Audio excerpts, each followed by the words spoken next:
Greetings and welcome to this episode of the Heal and Restore podcast with your host Randy and your hostess with the mostest, Kathy. Hey, everybody. Welcome back. Welcome back. Month of January, New Year's all here, and 2025. 2025 is a good year. yeah,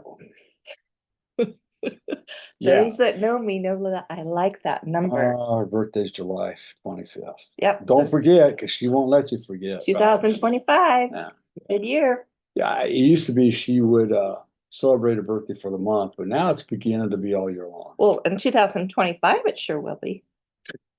And it will be in 26 and 27. No, just this year. I think this is a great year. Oh, that's right, because The 25th. your tags on your car expire on 7/25. oh God. The Arizona Department of Motor Vehicles knew that too, so that's why they Oh, gave is that what they did? that's why they gave me those tags. Really?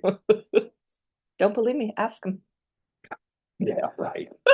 You got some health thing you do? Yeah, I do. Okay. We'll get back to the podcast here now.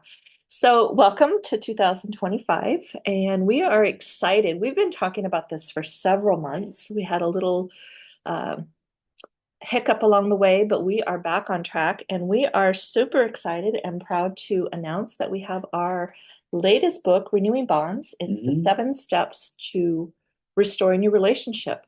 Now, relationship can be a marriage. It can be a man and a woman. It could be your kids. There are so many relationships that we're involved with throughout our life. Well, there's a saying, practice the principles on all of our affairs. Yes. So, it's like you can't be a Dr. Jekyll and Mr. Hyde. You can't be one way at home with your wife, another way at church with the church community, another way at work, another way with your children. You need to be consistent in the way that you treat all your relationships. Yeah. So this book has got some helpful, there's 7 steps to it. It's a simple read. It's not a big long read. You can pick a chapter, read it. It's going to give you some tools to help enhance what you already have going on. Yeah. And if you're struggling in any area, it might open your eyes to some areas that will help you work through that process. It doesn't matter how long you've been married, you can always use help in your marriage. Yeah, Kathy and I have been married 41 years, and we still work on it. We still work on it all the time. Yeah. Yeah, so we're excited. So Renewing Bonds, 7 steps to restoring your relationship. Yep. You can find it on Amazon.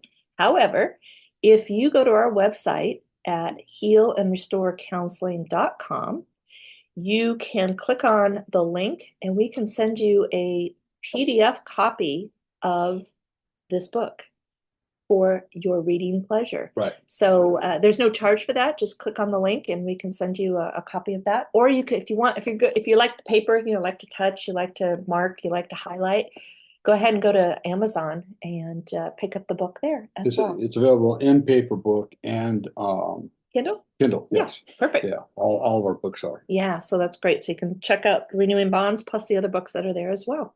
Exactly. Yeah, so what are we going to talk about today? Well, we're going to continue our conversation from last week about PTSD. And Kathy P, what my wife Kathy did with a C, not Kathy P, but Kathy B, she put out about a month ago or so on Facebook and to a lot of people we know, what kind of questions do you have that we can answer for you? So we've got a plethora of questions. Yeah, we've got a lot of content. And one of them was mental illness, right? Mental health, yeah. A lot of the questions fell under the mental health category. Mental health. Now, understand, Kathy and I are not psychiatrists, okay? But we know a lot about mental health. Number one, I struggled with it for many, many years. Thank God I'm pretty much 98% over it. Plus, also, I've worked with a lot of mental health issues, not only on myself, but learning how to help other people. Right. So, the one thing I want to preference this by is that we will not ever diagnose anybody with any kind of mental illness. Right. We know the signs, but if we feel that it's necessary, if we feel, you might have some PTSD or some general anxiety or some clinical depression. If we feel that it's there, we will definitely refer out. Yeah, that's just definitely part of the code of ethics I got to do. Yeah. So that being said, we had a question by Kathy P, right? And she says this, she says, not all PTSD is the same. Mm-hmm. So last week, what we went into is that part of the question where we said there's 5 different types of PTSD. 5 levels, yeah. 5 levels of PTSD. There's a normal stress response, then there's the acute stress disorder, and then there's the uncomplicated PTSD, and then there is complex PTSD. And then the very last one was the comorbid PTSD, which was a new information for me to understand. Well, there's a lot of comorbidity and addiction too, because, you know, I was diagnosed with general anxiety disorder. Mm-hmm. Now, this was 20 years ago. Clinical depression. Mm-hmm. And then when my therapist said, you also have PTSD, I said, I didn't go to war, because my belief back then was that PTSD just had to do with our soldiers going to war and naturally with the trauma they saw. But right. The reality is that I suffered for a long time with a great depth of PTSD from IVs. Yeah, absolutely. So we went into the 5 different kinds.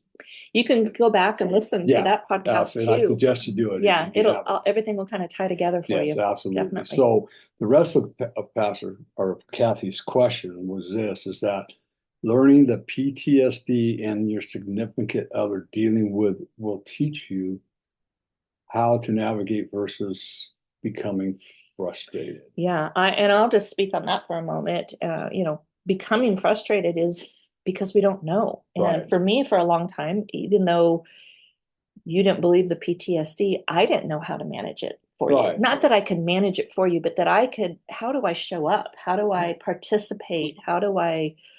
And I say participate, not feeding it, but participate in helping it. Well, your whole mission when I told you I was abused, I was going to fix you. You're going to fix me. Yeah. How'd that work for you? It was a lot of work. Let's put it that way. But yeah, no, I think when we have to learn, we have an understanding of PTSD, number one, but then learn how we can help our partners or the people in our community or the people around us, how to help them navigate it. Because all I tried to do was fix it, and that didn't help you at all. No, you need to understand that if you're a partner of somebody that has PTSD, you can't fix them. No. And the best thing you can do, we're going to go through a list of stuff today, but the number one thing, as Kathy did, and she, there was a period of time where I was not the best husband in the world. But all you can do is love them back to life and just be there for them when they're struggling. But in order for you to be there for them when they're struggling, then you're going to have to educate yourself. Right. Okay. On this PTSD and what you can do. Right.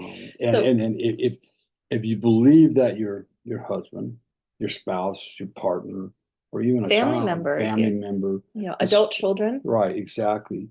If you believe any of them, after you do your research, excuse me, might have a little PTSD. The only thing I would suggest for you to do is just come to them with love and say, I've been reading up on this PTSD. I know a little bit about your story.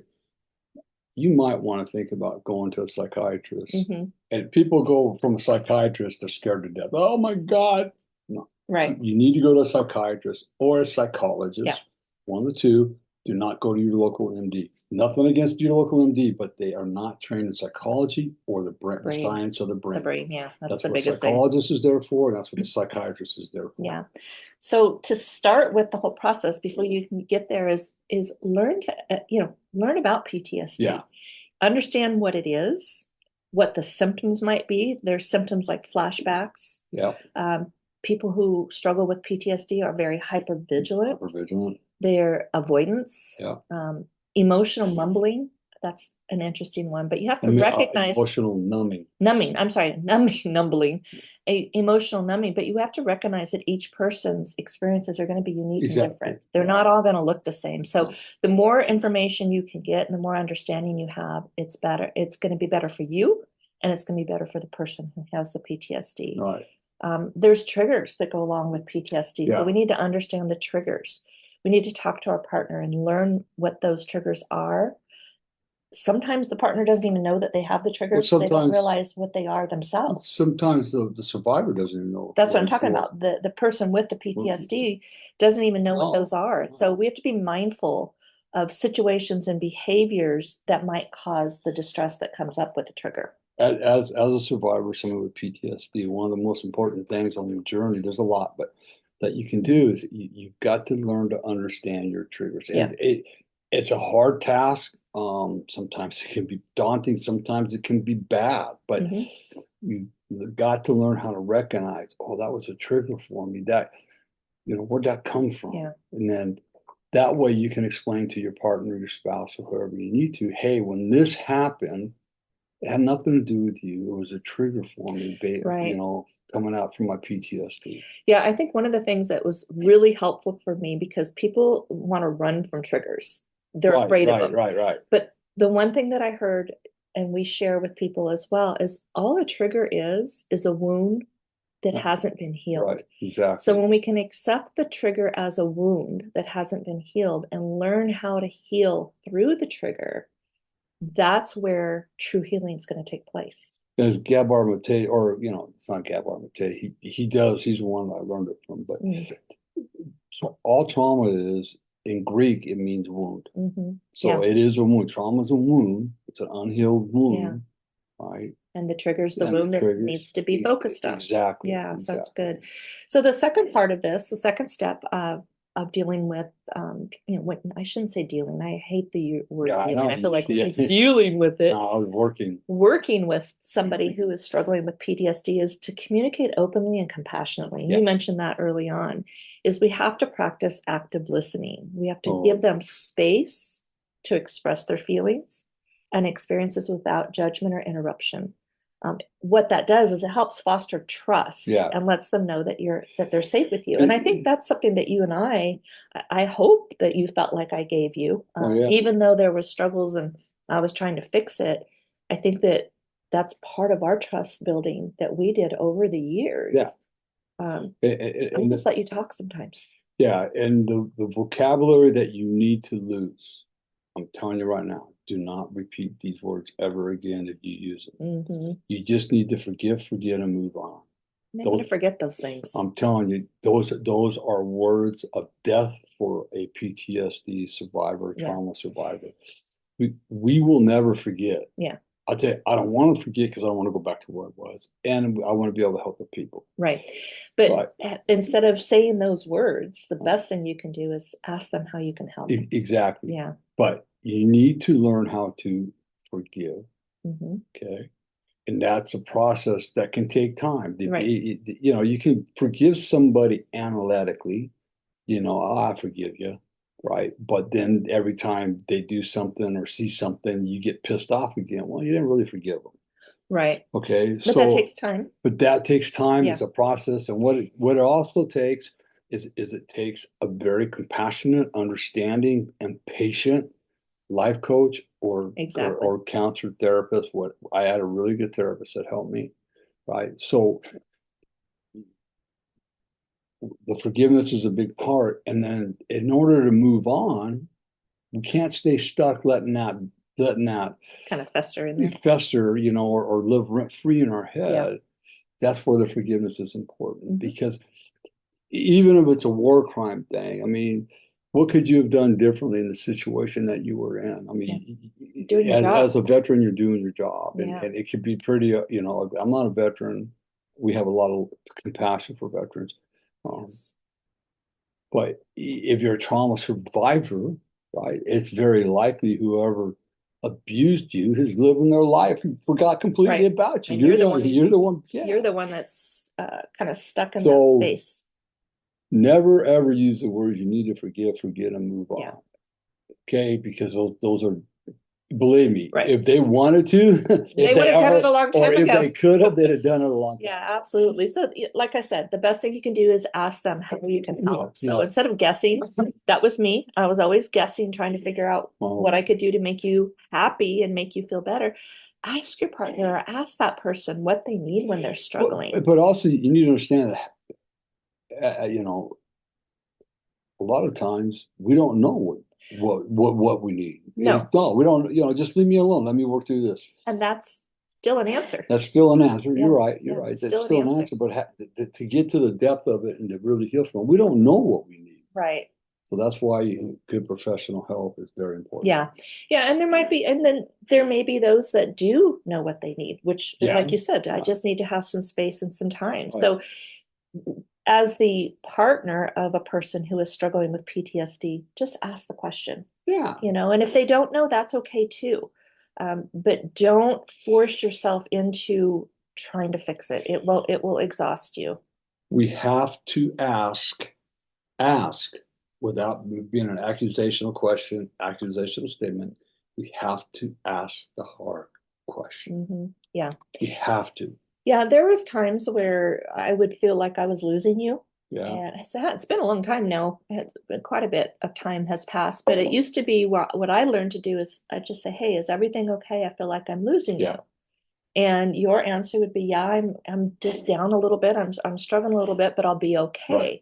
So for me as the partner, as the spouse, that gave me relief to the fact that you're just acknowledging you're feeling that way. And that's what's really important, is that we have to be able to express our own feelings carefully. Yeah.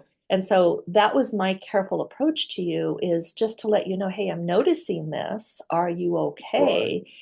And I don't think it put any guilt or pressure on you to fix anything. No, because then a lot of time your answer, well, most of the time your answer just became, well, I'm right here for you if you need Yeah, me, right? And that's really all she could do. Right. But I had to be able to express it, because if I didn't express it, I was wanting to fix it. But then also the person that's struggling needs to be able to be honest with their partner, their spouse, whoever. Because if you're not being honest, nobody can help you. No. Nobody can. And so it's like, yeah, I'm struggling right now. All right. Well, It's okay to struggle. It's okay. Well, I'm a husband. So it's okay. Above all else, you're a human being. Yeah. You bleed when we cut. We're all the same. We're all made in the image of God. You're a human being. You're going to have struggles. You're going to have struggles. That's okay. Yeah. And I say this mostly to men, but it can be to women too, right? Only a weak person hides their weaknesses. Mm-hmm. It takes a truly strong, courageous person to talk about their weaknesses. Absolutely. It's strength and courage. Right. And everybody that comes to us, we always make sure we tell, even if it's just a phone call, we let them know. Yeah. So, with that being said, when we ask those questions and express our things, what we want to do is, we don't want to pressure them. We want to avoid pressuring them. We need to be able to respect their boundaries. Yes. Because PTSD can make certain situations even more overwhelming. And so we have to be able to, as the partner or the family member, we have to be able to respect boundaries without pushing them to confront things they're not ready to confront. Exactly. I mean, if I sat there and, well, what's wrong with you? What's going on? Tell me. What is that going to do to the person with PTSD? It's just going to spin them out even more. They need to be able to trust. You're married. Let's just take a married couple. Let's say you've been married 10 years. There's some level of trust there that's a little deeper than everyday trust. Mm-hmm. Yeah. Okay? And so we can't. It's like I say with when I'm speaking to survivors of trauma, sexual abuse, man. Enough is enough. Yeah. I can't. My therapist was great. Deborah was great, because I said, Deborah, I'm done talking about this today. She goes, okay, fine. Right. Fine. What else do you want to talk about? So she respected me enough to where, okay, that's enough for him today. Same thing, with your spouse, with your partner, with your kid. Just be there for them. If they don't want to talk, just let them know that you're there anytime they need to. Right. And that's the second part of this as well, is give them control when possible. Allow the PTSD can lead to a sense of powerlessness. Yeah, absolutely. We want to be able to give them choices, give them control over the situation. Let them say, I don't want to talk about it anymore. Let them say, okay, let me sit down. Do you have a few minutes? Let's talk about it. Right. Give them the opportunity to work through that and take back the control that they feel like they're lost in when they're in that PTSD mindset. Yeah, you can't push them to talk. No. Right. You can't push them to reveal stuff they're not ready to No, reveal. not at all. Okay. A therapist can't even do that. So No, why if would a a spouse therapist be is, able to yeah, do that? yeah, You if a know, therapist is that's doing it, then you got the wrong therapist. right. Yeah, you Put it can't to you really be that way. pushed. But, and then our fourth step here in that is developing coping strategies together. Right. So if you are married and you have somebody with PTSD, whether in a relationship, maybe it's a family member, we want to do is create a calming routine for them.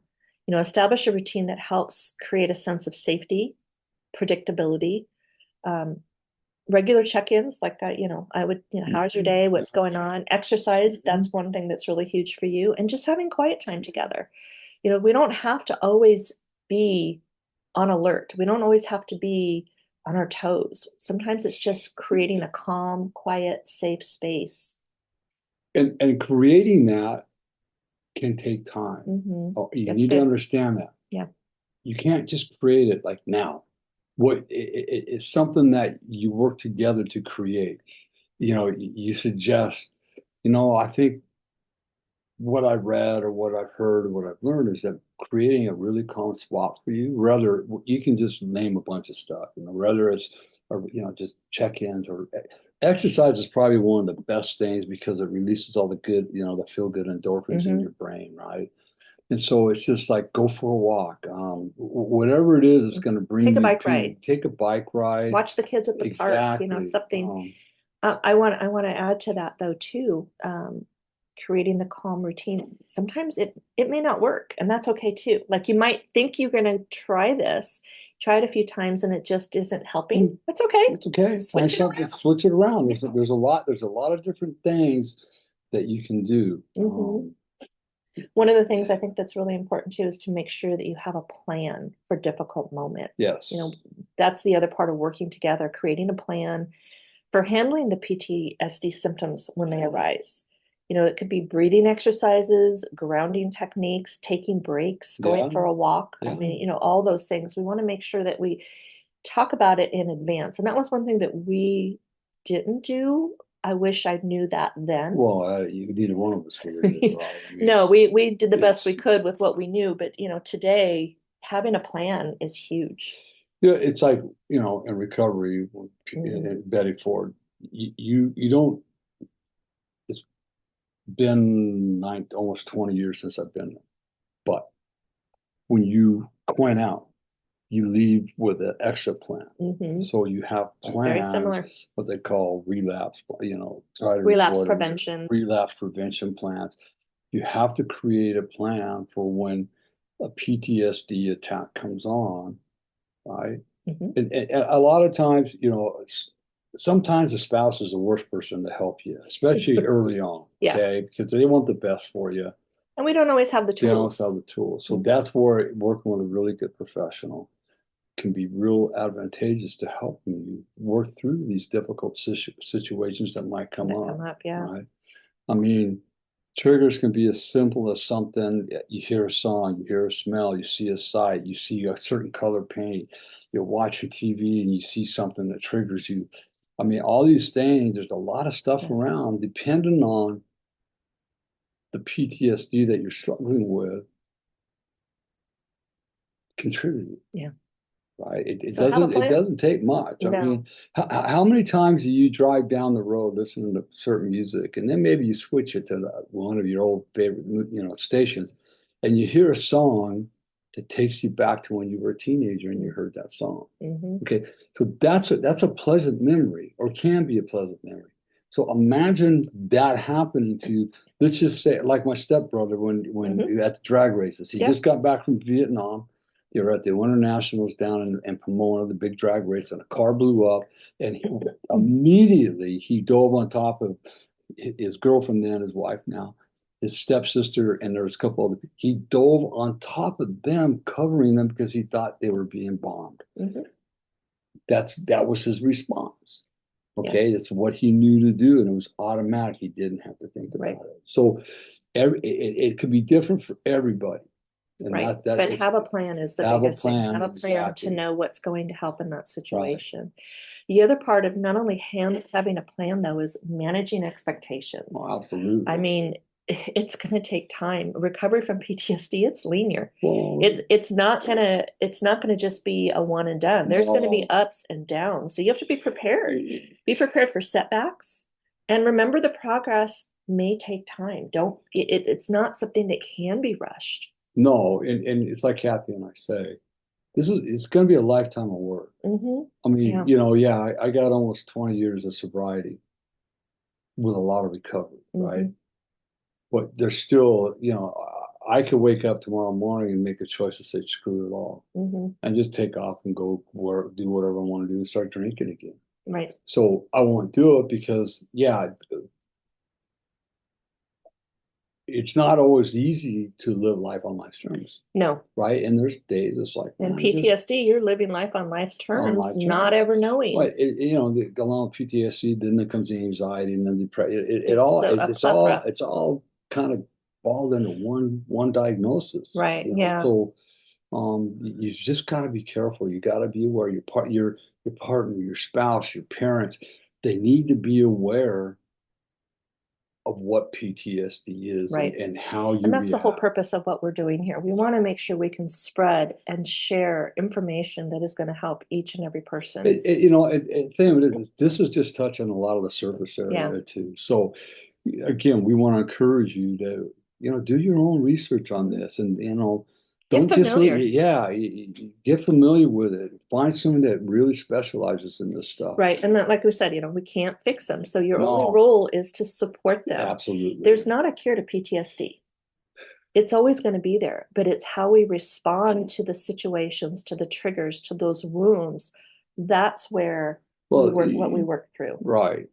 I think going to go back to there is a cure for PTSD, but it takes time. Well, it takes years. It's not like take a pill and it's over with. Right.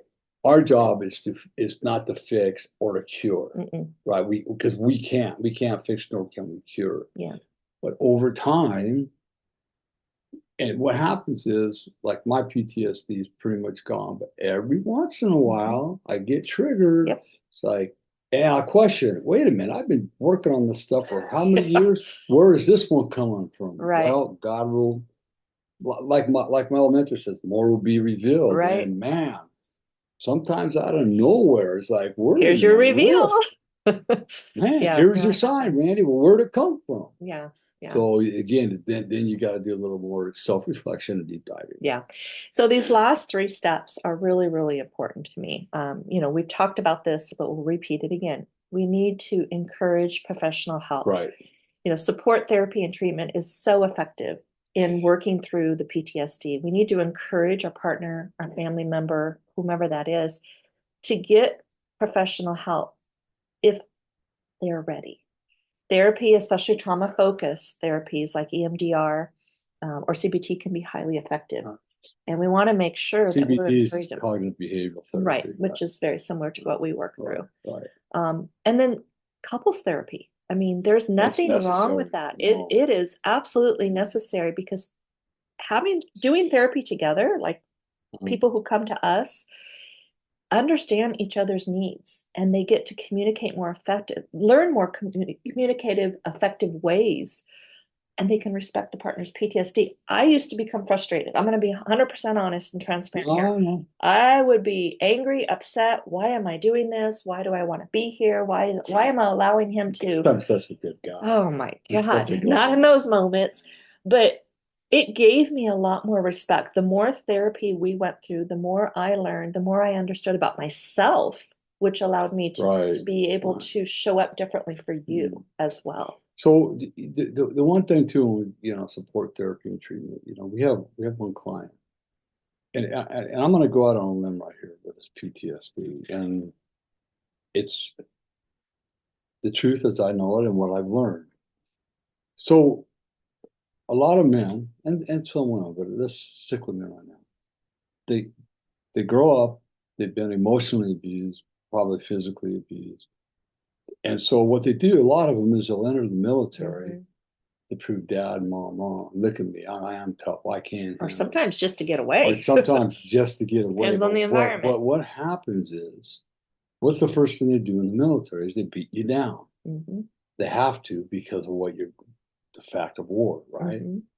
And so the trauma just gets stacked on top of Trauma trauma. upon trauma. And you cannot be talking about your childhood trauma if you're in the VA because they'll wipe it all away. Sorry, we can't help you no more. You're on your own. And then you have an injury, as one of our clients did, and they tell you you're a big pussy. Sorry for the words, but that's what they say. You get over it and there's nothing wrong with you, blah, blah, blah. So then a lot of the trauma that you went through as a child is just being reaffirmed by the military.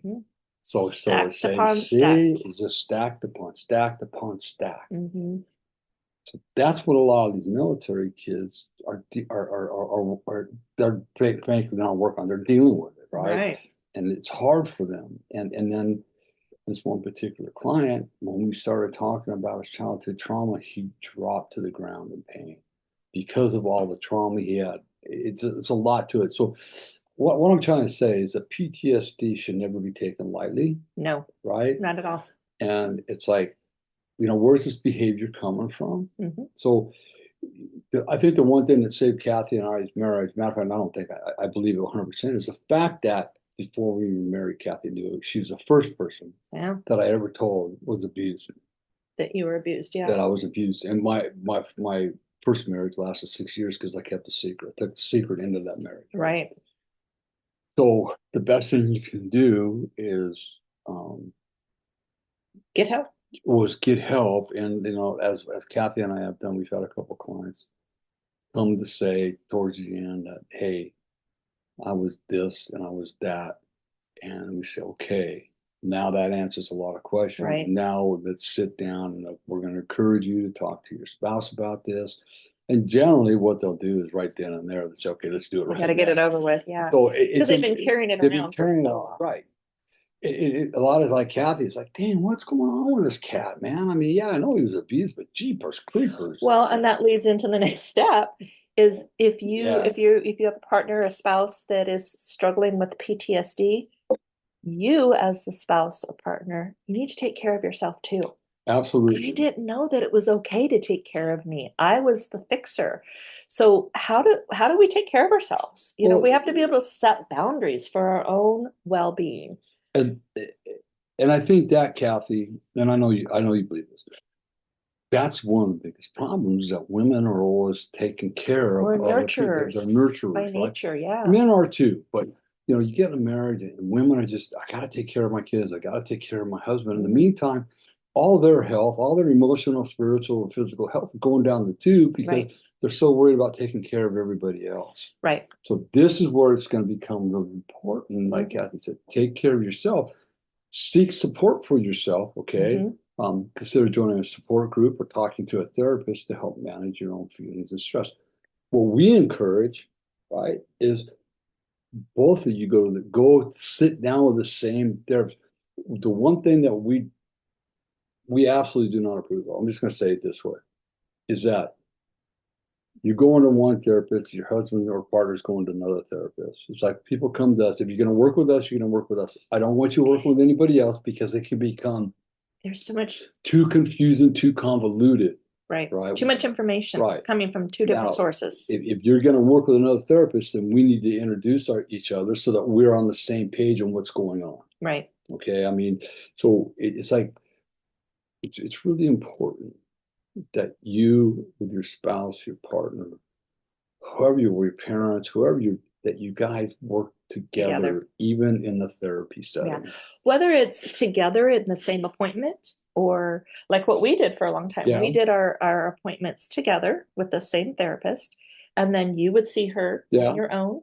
I would see her on my own, but the information was being given to us the same. The same. Yeah. Yeah, it was no different. Right. So it doesn't mean you have to go to every appointment together. You just want to have the same person. And that's something that we offer too. That's the beauty of that, is as a husband and wife, as coaches, yes, we work with a lot of couples. We also work with individuals.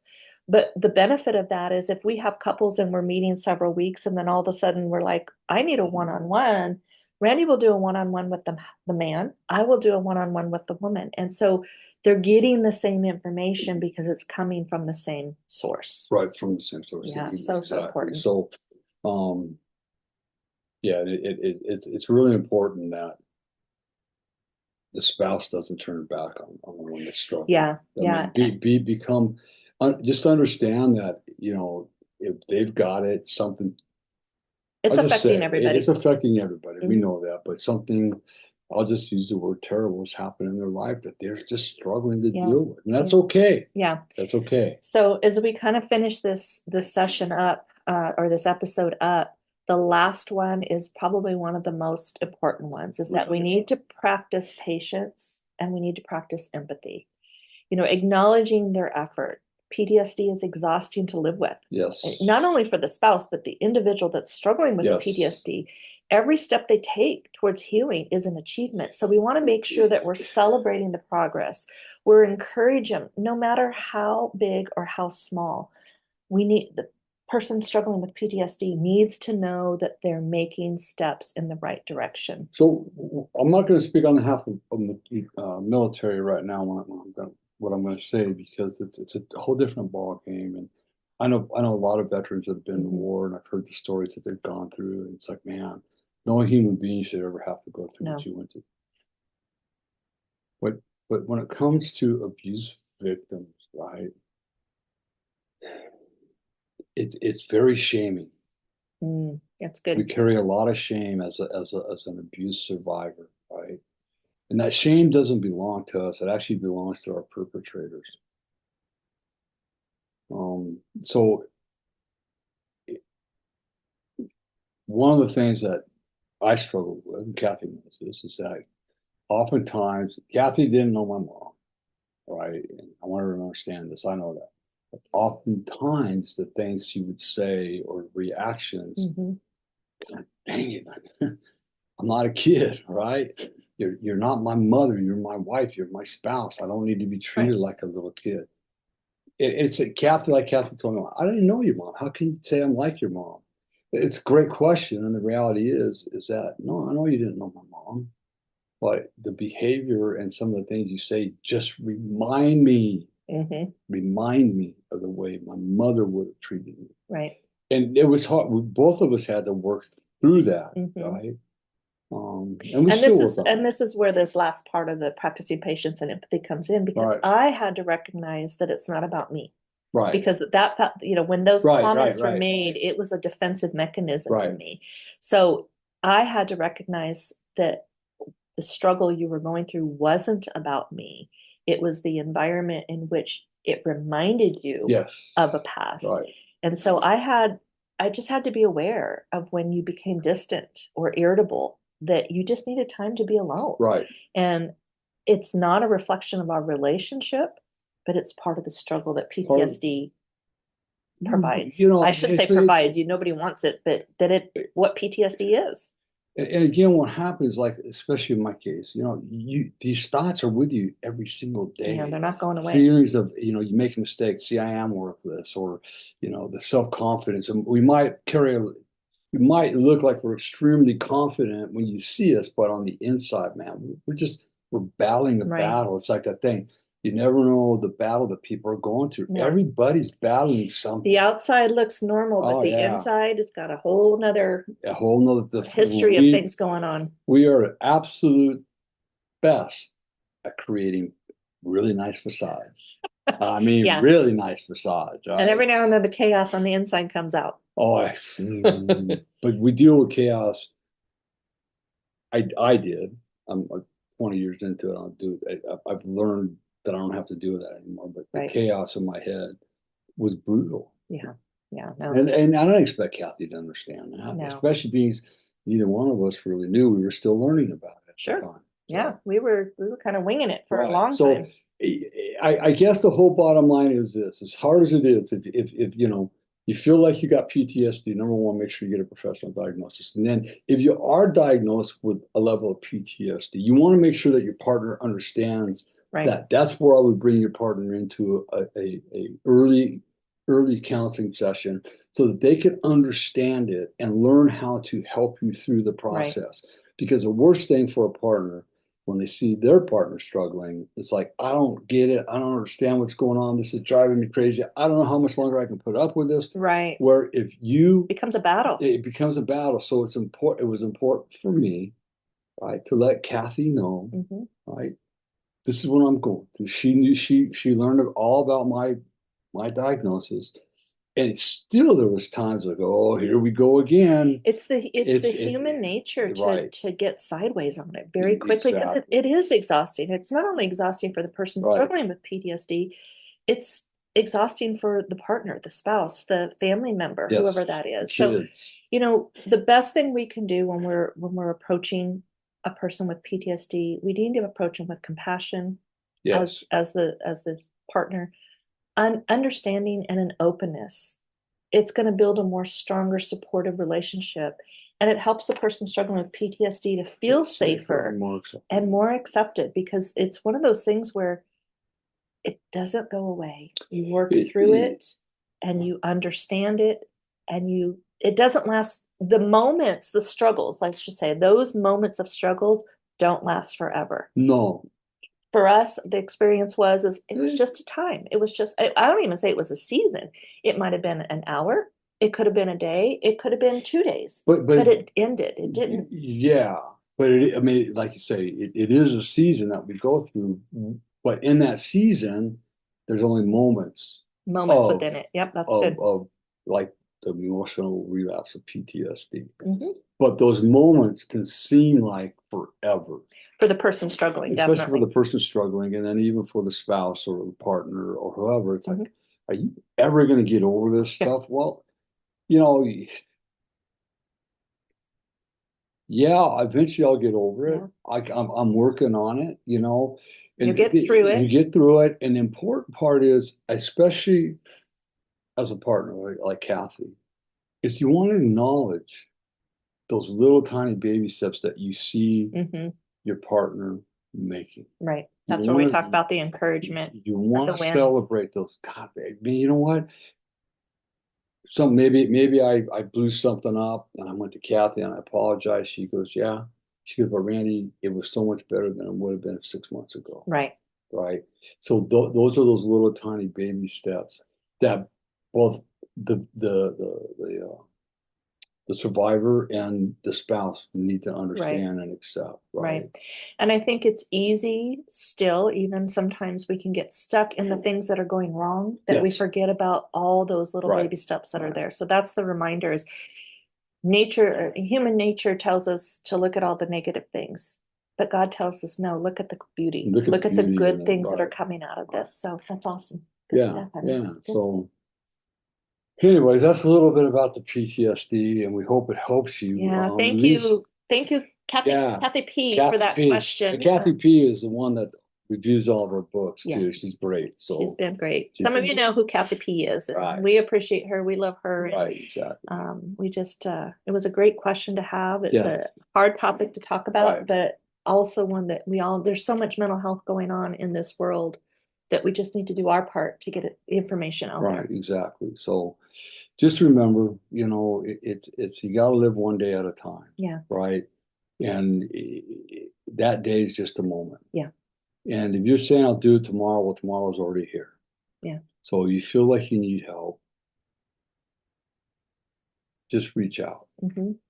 Take that first step. Right. That's the first step in your healing journey, for sure. Exactly. Yeah, and if we can help you in any way, we absolutely. And even if you're not sure it's PTSD, we would be more than honored to be able to walk with you. We are still currently offering our 45-minute no cost. Oh, it's a 1 hour. Yeah. 1 hour. 1 hour. Sorry, got it. 1 hour, no cost discovery session. And you can reach out to us at our website at healandrestorecounseling.com. Click on the link and we'll get back to you and schedule a time. If you're local to us, we can do it in person. If you're in out of state, in a different state, not local to us, country, whatever. Different country, whoever's listening, we can set that up through Zoom too. Yeah. And we do have clients through Zoom. So we're here to help you. And we are going to run a special through the end of March. Yes. But in order to get that special, you have to join us for a discovery session. We're offering a really great special that we're putting out there. You'll hear more about it. But if you're curious about it, go to our website, sign up for a discovery session, and we'll chat with you about that as well. Yeah, exactly. Yeah, Exactly. so good stuff, honey. Yeah. Thank you. Yep. So, and remember our books, brand new, Renewing Bonds, How to Heal and Restore Your Marriage, 4 steps there, 7 steps here. We got another one coming out sometime this year. Healing the Wounded Child Within is a great book for survivors. It helps a lot of people. It's a book of hope and healing. We have the 30-day devotion of the wholeness.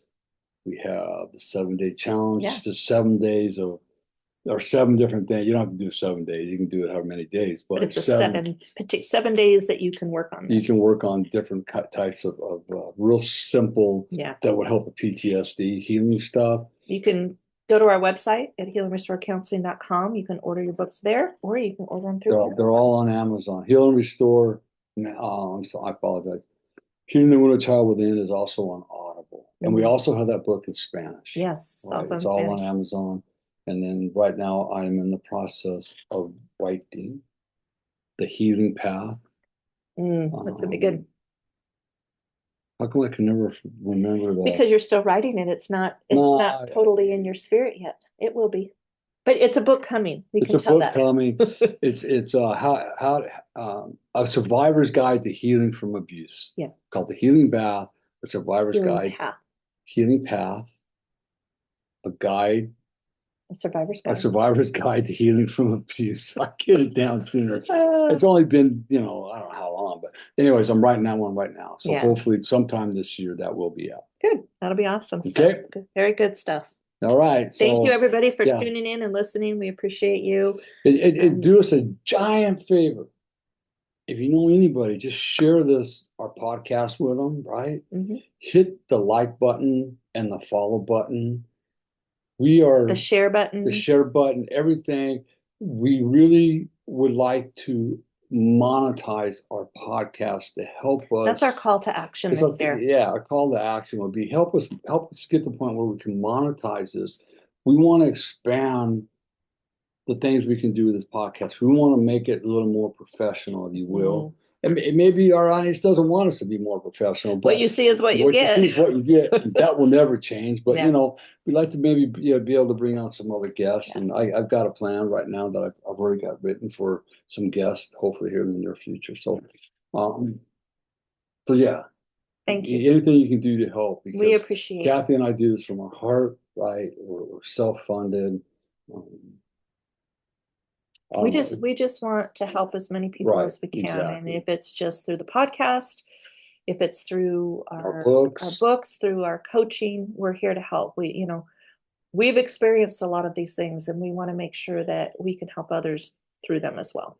And I'm going to put one more thing out there that I want to put out there is that we are also, as a couple or me individually, available for public speaking. On marriage, myself, on trauma and abuse. I used to talk at a lot of recovery centers. And so we are available for public speaking or guest speaking. We're not that shy. We're not shy at all. So maybe one day we were, but any kind of medium we can use to get a message of hope and healing to the public from real people. Right?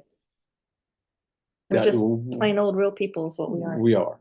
So we meet people where they're at, right? We're not above them. We're not below them. We're equal to everybody. Yeah, beautiful. Okay. All right. So remember this: if nobody tells you they love you today, Randy does. Kathy does. But more importantly, God does. Be blessed, everybody. Have a great week. Absolutely.